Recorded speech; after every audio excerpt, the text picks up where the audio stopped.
All right, well, you've heard of the silent treatment, right? Maybe when someone decides that they're going to ignore you as some form of punishment.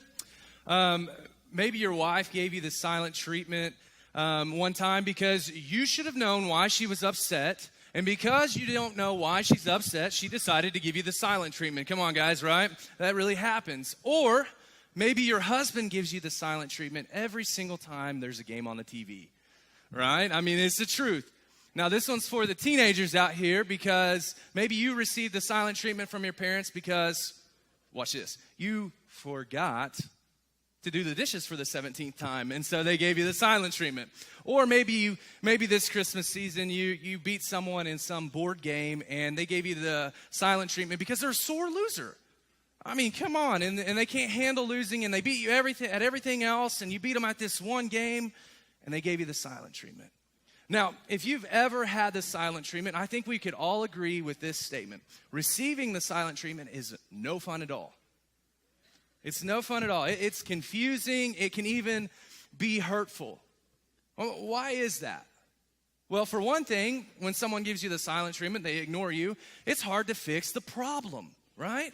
It's just impossible to fix the problem if someone won't talk to you. Because as a man, sometimes you don't even know what's wrong. You don't even know what you did.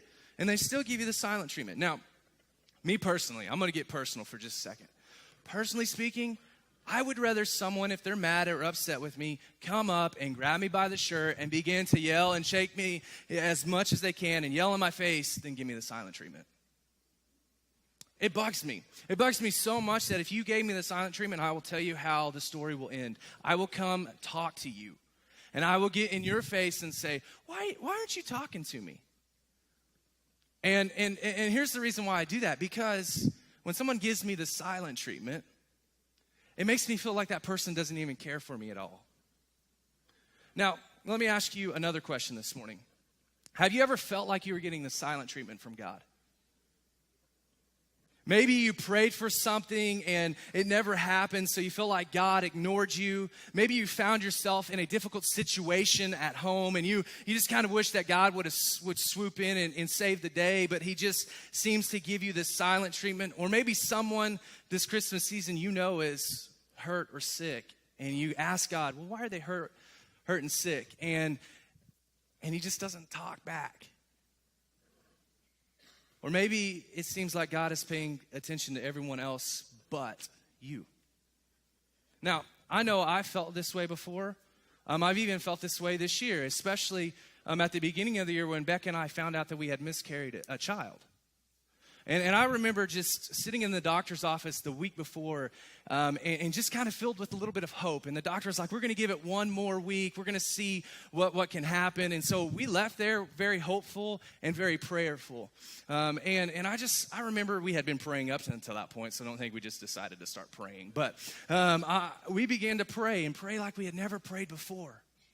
And I just remember, calling my dad and calling her parents and asking Dennis to pray because we're like, oh, surely God's going to come through in this moment. So when we sat there and we got that news, it was like, God, where are you at? And God, if you really cared about us, then you would have come through in this moment when we really needed you, when we were really desperate for you to come through. But it just seemed like God was giving us the silent treatment.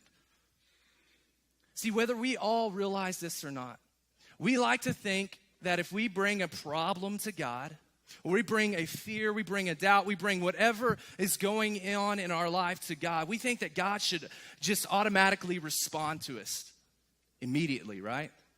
Like we want it to be when we want it to be. We want God to respond to us when God needs to respond to us. If we're in trouble or someone around us is in trouble, then God should swoop in and save us. God should heal the sick. God should repair our marriage. God should help us make the team. God should do all of these different things. And sometimes it just seems like God is giving us the silent treatment. And when we feel like God has given us the silent treatment, it makes us question if God really even cares for us at all. Now, if you've ever had this feeling at all, I've got great news for you today. I've got some great news. You're not alone. We're not alone. In fact, there's a lot of people in the Bible who have felt this way. And many of them actually show up in the very first Christmas story. Now, we're celebrating Christmas right now, and the Christmas season brings for most of us, it brings happy things, right? Students, you're going to get out of school in the next few weeks. That's going to be awesome. Christmas vacation. We can think of presents. My personal favorite, hot chocolate. And my wife's personal favorite, getting to go look at the Christmas lights. And then there's some of you who wait until December for whatever reason to just go shopping. And so you get to do all of this. But what we need to realize is that the first Christmas was nothing like this. There was no anticipation. There was no hope. There was no happiness. There was no presence. Because actually at this time, a couple thousand years ago, a lot of people felt like God was giving them the silent treatment. And so how do we know this? Well, we know this because our Bible is broken down into two parts. The first part, the Old Testament, and then we have the New Testament. So we have these two different parts, but at the time of the first Christmas, what we need to realize is that there was only the Old Testament. We didn't have the New Testament yet because it hadn't been written. And so the Old Testament, just to kind of break it down for us, tells us the story of how God spoke to the world through the Jewish people long ago, like before this Christianity thing was even a thing. And when we look into the Old Testament, what we see is that God speaks to this Jewish nation. He speaks to them, and he speaks to them through different ways. He speaks to them through prophets. He does it through miracles. And sometimes he even speaks to them like I'm speaking to you. And here's the thing that we don't think about. So the very last book of the Old Testament is Malachi. Now, we don't think about this because, what I'm about to say, we don't think about the fact that after the book of Malachi, the last word in Malachi to the very first word in Matthew, there is a period of time where God went silent. Here's why. We have the full Bible. And so all we have to do is go, okay, I just flip a page, and I'm in Matthew. I'm in the New Testament. But there was a period of time between the book of Malachi to the book of Matthew where God was silent. It's actually known as the 400 years of silence, where God didn't speak, where God seemed like he wasn't ever going to speak again. And so here's what I want to kind of get us to this morning, because I want us to put ourselves into the Jewish people's shoes, because I think it will help us see from their vantage point what we're going to talk about. Because I imagine that if I was a Jew at that time, I might be questioning and having questions like this, like, where's God? Why has he left us? Why has he stopped talking to us?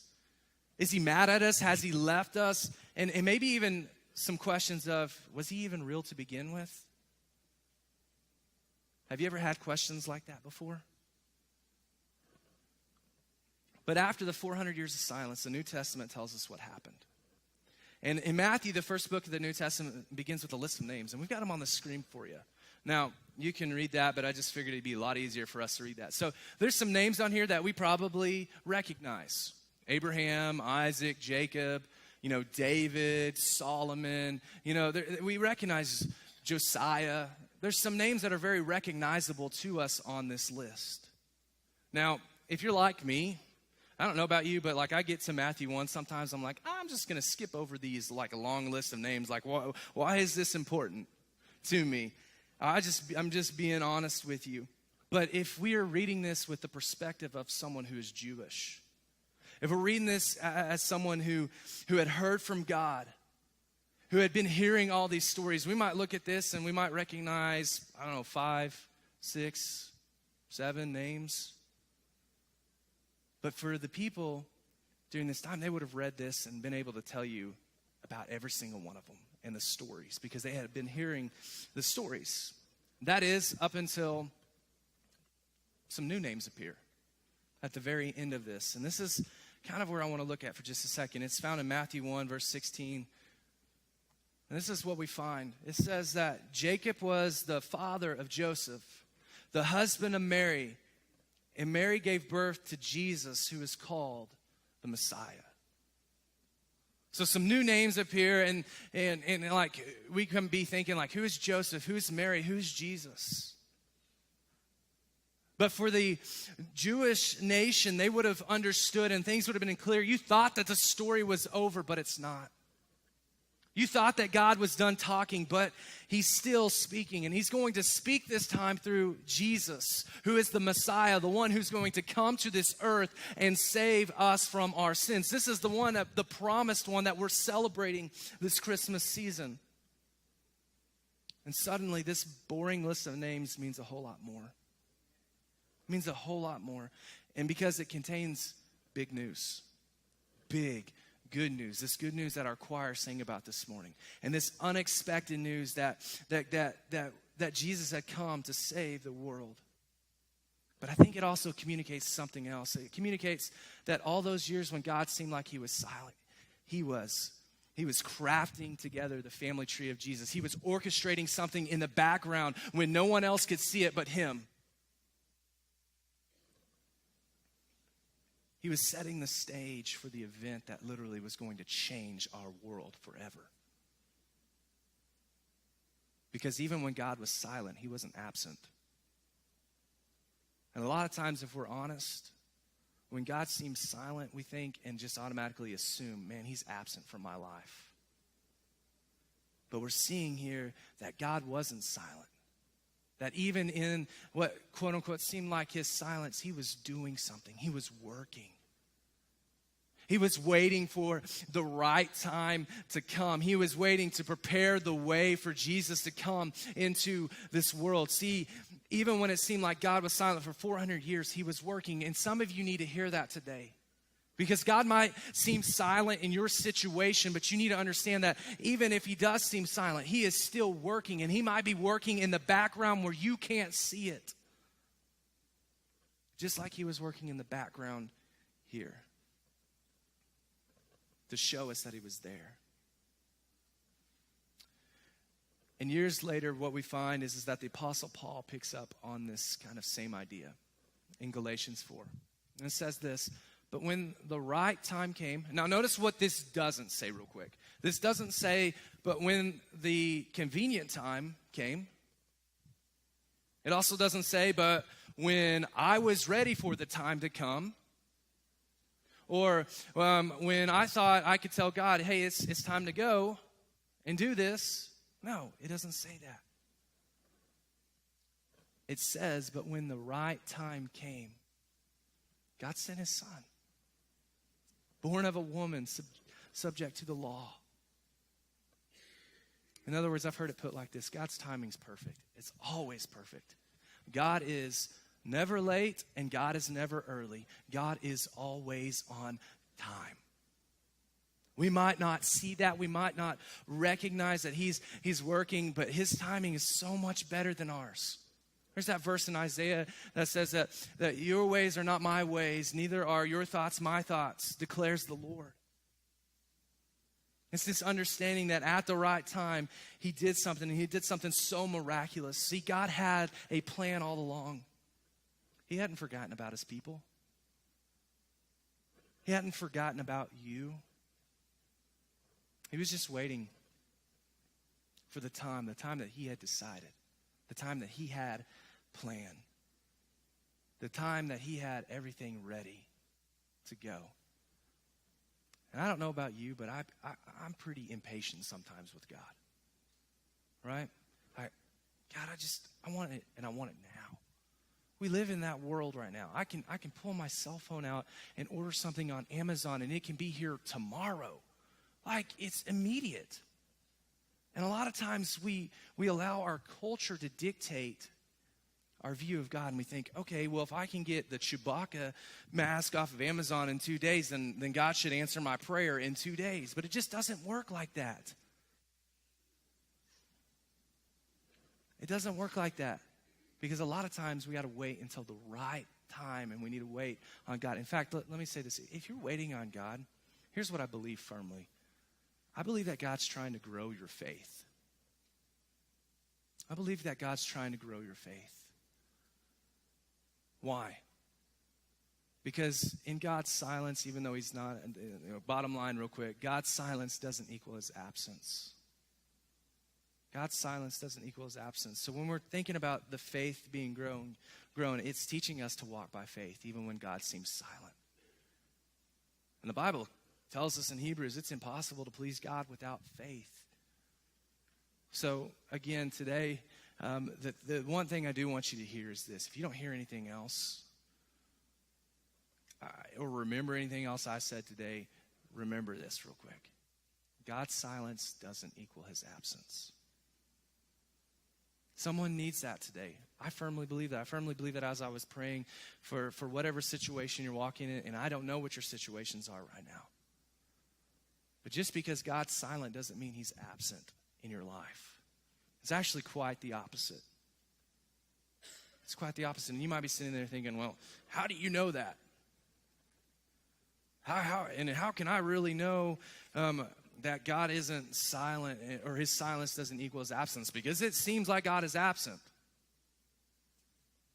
Like, you really don't know, JJ, what I'm walking through right now. You don't know the circumstances. You don't know the whole thing behind the story that I'm walking in currently or had walked in the past. You're right, I don't know.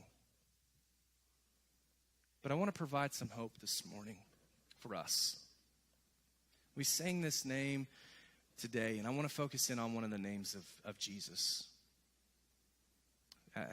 And you find this name if you would continue to read on in Matthew 1. So what happens is that Jesus' mom, Mary, has an encounter with an angel. And by the way, that would freak me out a little bit. But so Jesus is having this encounter, Mary's having this encounter with Jesus, with an angel. Not Jesus. I guess it could be if we wanted to, but no. And she tells him, you're going to have a son. And you're going to call him Emmanuel. Now, a lot of us here probably know what the name Emmanuel means. There might be some that you don't, and that's okay if you don't know what Emmanuel means. That's okay. But it means God with us. So how can we know that God is not absent in our when he seems silent? Because God's with us. That's what we're celebrating this year. That's what we're celebrating every year when Christmas time comes around, that God is with us. And in other words, what I think when I hear that is that for someone who might have been Jewish, they hear that God is with us, and automatically they begin to realize that God has always been with us. He will always be with us. He will continue to be with us every single step of the way. Now, for us as Christians today, this is really good news, because once we receive Jesus as Lord and Savior of our lives, God goes with us everywhere. Everywhere. He's not absent. And it's a reminder to us, and it's a reminder to the circumstances that you're walking in right now. It's a reminder to the things that you've walked in the past. Maybe you got upset with God and you were like, God, where were you at in this moment? And God just declares over and over again, I was with you. I was with you. I was walking alongside there with you. But a lot of times, listen, we're too busy telling God about our problems instead of telling our problems how big our God is. It's a perspective thing. Because here's what I found out through the miscarriage Beck and I walked through. The more and more I focused on what had happened, the more and more I was like, where's God at in this situation? But then when I began to change my perspective and realize, hey, that God was with us in this moment, the more and more I realized, oh, God was here in this moment. Oh, and God was really close when I was reading my Bible that day, because he gave me some word. Or God was right here, and God was in the comfort of a pastor who came upstairs and prayed for us. We begin to see God when we put our focus on him and realize that he is with us. He's always been with us. He's going to continue to be with us. He's going to be there no matter what you walk through. So there's our hope this morning. Our hope isn't in me or something that I've said. Our hope is in Jesus and Jesus alone. It is fully in him. Again, I don't claim to know what you're walking through right now. I would never try to do that. I would hopefully try to understand what you're walking through, because I know that life can be difficult. But I do know this. No matter where you're at today, God is with you. God is with you.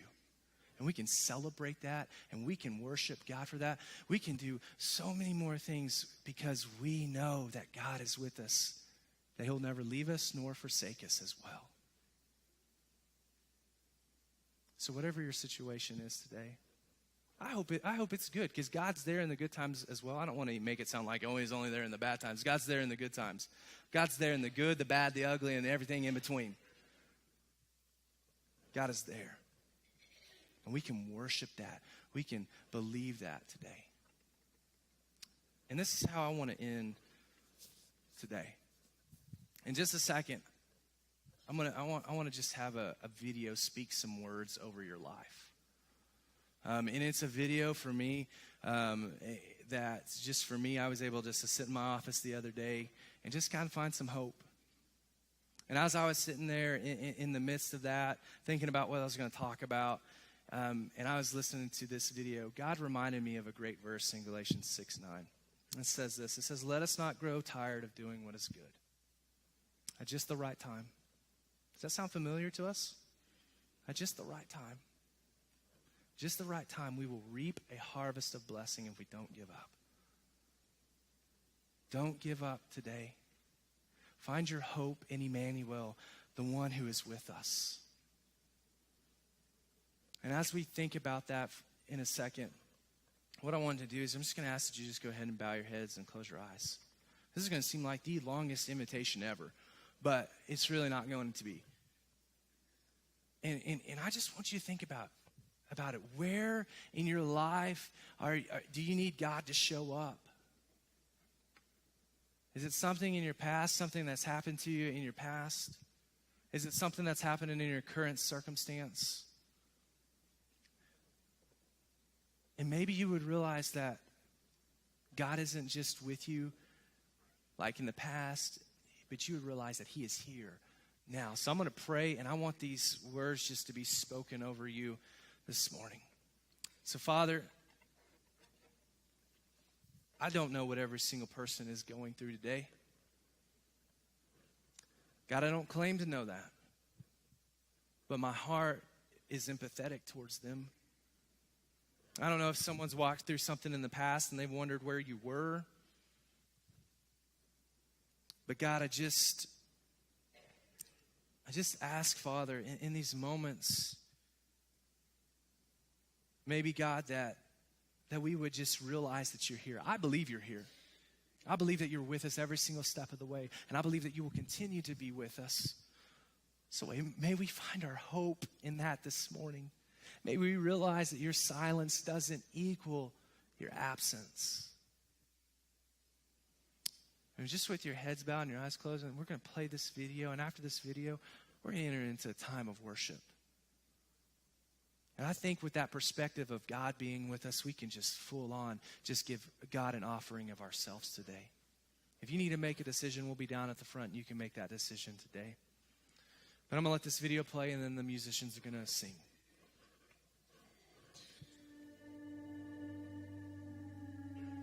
He is here. He's right here. In this room, in your heart. He is near, nearer than breath, heartbeat. Nearer than you are to you, closer than second chance or next opportunity, closer than tonight or yesterday.